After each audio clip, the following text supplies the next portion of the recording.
Take our lead, let's help you make your mark. Our goal is your satisfaction. Let us show you the way.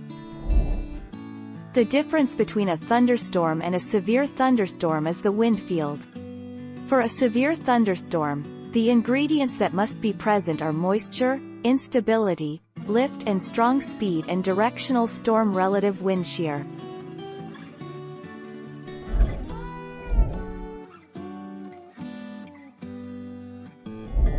Make your mark, take our lead.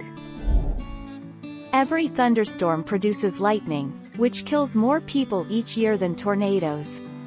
Heavy rain from thunderstorms can lead to flash flooding, which is the #1 thunderstorm killer. Strong winds, hail, and tornadoes are also dangers associated with some thunderstorms.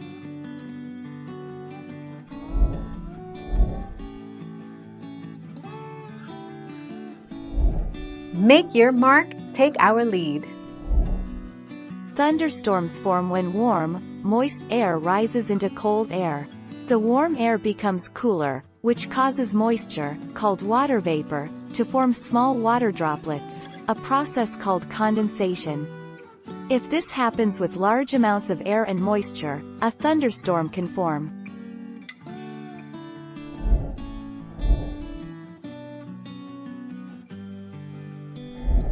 Let's help you make your mark. Many people know about daytime storms being caused by the heating of the land by the sun. Very few know why thunderstorms occur at night. At night, the air cools rapidly.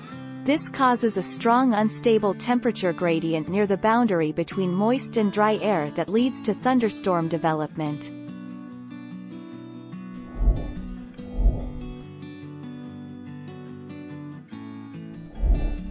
Take our lead. The area that experiences the most thunderstorm days in the world is northern Lake Victoria in Uganda, Africa. In Kampala, thunder is heard on average 242 days of the year, although the actual storms usually hover over the lake and do not strike the city itself. Thank you for watching. Please subscribe and hit the bell notification.